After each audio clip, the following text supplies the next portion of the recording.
Mes amis du métier sont très silencieux. Arthur pousse un coup de gueule après les attaques en Israël.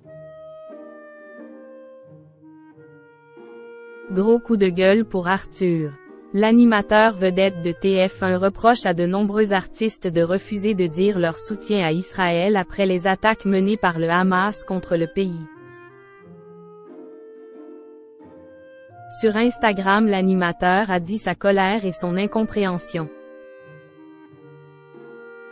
L'effroi et la sidération. Le 7 octobre dernier, au petit matin, plusieurs tirs de roquettes ont frappé Israël depuis la bande de Gaza. Ces attaques ont très vite été revendiquées par le Hamas. Le mouvement terroriste a lancé une opération déluge d'Al-Aqsa contre le pays. Un festival de musique électro rassemblant plusieurs milliers de jeunes a été attaqué. Des familles décimées. Un premier bilan qui s'est depuis considérablement alourdi a fait état d'au moins 600 morts. Le premier ministre israélien, Benjamin Netanyahou, a déclaré sur les réseaux sociaux que son pays était en guerre.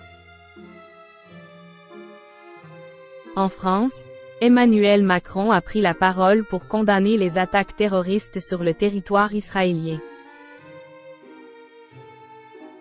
Le chanteur Patrick Bruel a été l'un des premiers à prendre la parole sur ce sujet brûlant des actualités. Sur son compte Instagram, le chanteur a évoqué les émotions violentes provoquées par les nouvelles et les images comme tout droit sorties d'un cauchemar.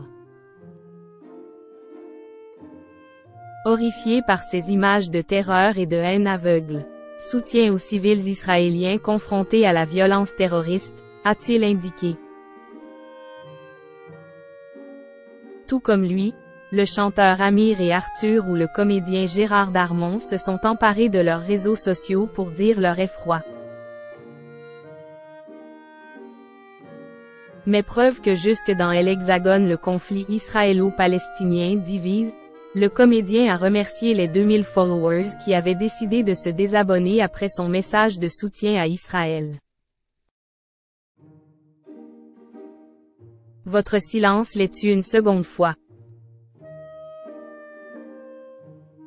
Dans la soirée du 9 octobre, la tour Eiffel a été habillée des couleurs du drapeau israélien en signe de solidarité. Des milliers de personnes se sont réunies près de 3 jours après l'attaque du Hamas. Les hymnes français et israéliens ont retenu taille, et de nombreuses personnalités ont fait le déplacement.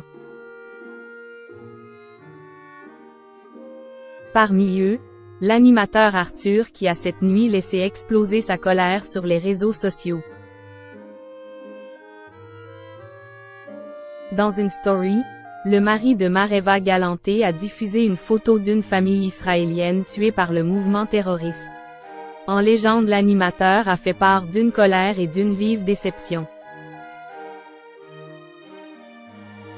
À mes amis artistes, comédiens, chanteurs, humoristes, sportifs, regardez bien ces visages, ceux d'une famille entière massacrée par ces terroristes barbares. Ils sont 700 autres à avoir perdu la vie parce que juifs et 2000 autres blessés. Ne restez pas silencieux, arrêtez d'avoir peur, il est temps de montrer votre humanité et votre soutien. Votre silence les tue une seconde fois. Dans une nouvelle séquence publiée sur les réseaux ce matin, l'animateur star de TF1 a enfoncé le clou. Je suis un petit peu en colère parce que mes amis du métier sont très silencieux, très discrets, je ne comprends pas pourquoi. On est là pour toutes les causes et celle-ci, c'est comme le Bataclan. Je suis sidéré par le silence de mes camarades, mais il n'est jamais trop tard, a-t-il déclaré.